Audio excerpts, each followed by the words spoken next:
میں صرف 14 سال کی تھی جب میرے والد نے میری شادی اپنے 32 سالہ بھتیجے سے کر دی۔ دراصل جب میں صرف 9 سال کی تھی میرے ماما بابا کے درمیان طلاق ہو گئی۔ طلاق کے بعد میرے بابا نے صرف مجھے اور میرے بھائی کو رکھا، جبکہ ہم لوگ 4 بہن بھائی تھے۔ اور پھر کچھ ٹائم کے بعد میرے بابا نے دوسری شادی کر لی اور مجھے مجھ سے 18 سال بڑے اپنے بھانجے کے ساتھ بیاہ دیا۔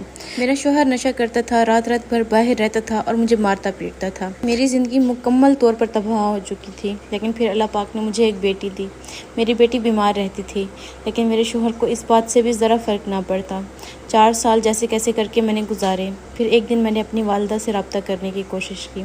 جب میرے شوہر کو پتہ چلا کہ میں نے اپنی ماں سے بات کی ہے تو اس نے مجھے کھڑے کھڑے طلاق دے دی، کیونکہ اس نے مجھے کبھی بھی میرے گھر والوں سے بات نہیں کرنے دی تھی۔ طلاق کے بعد میں اپنی امی کے گھر آ گئی، لیکن یہاں پر میرا سوتیلا باپ مجھے ایک بچی سمیت رکھنے کو بالکل بھی راضی نہیں تھا۔ پھر اس کے بعد میں نے نوکری کرنا شروع کر دی۔ میری بہن میری بیٹی کا خیال رکھتی اور میں نوکری کرتی۔ اس طرح کرتے کرتے 3 سال گزر گئے۔ پھر میرا ایک رشتہ آیا، لڑکا فوج میں تھا اور کما رہا تھا۔ اس نے مجھے کسی شادی میں دیکھ کر پسند کیا تھا۔ میں اس وقت شادی نہیں کرنا چاہتی تھی، لیکن حالات کے ہاتھوں مجبور ہو کر مجھے شادی کرنی پڑی۔ شادی کے بعد مجھے پتہ چلا کہ اس کی ماں اور بہنیں بالکل بھی اس شادی سے خوش نہیں ہیں۔ ان کا بیٹا اکلوتا تھا اور کنوارا تھا، جبکہ میں طلاق یافتہ اور ایک بچی کی ماں تھی۔ شروع کے 6 مہینے تو اچھے گزر گئے، لیکن پھر میری ساس اور نندوں نے مجھ سے لڑنا جھگڑنا شروع کر دیا۔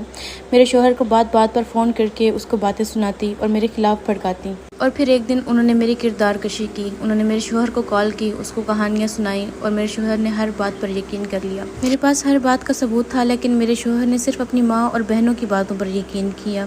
اور ایک دن مجھے کال کر کے کہا کہ اپنی بیٹی کو لے کر یہاں سے چلی جاؤ، اور ایک بار پھر میں اپنی ماں کے گھر آ گئی۔ میرا سوال یہ ہے کہ یہ معاشرہ طلاق شدہ عورت کو قبول کیوں نہیں کرتا؟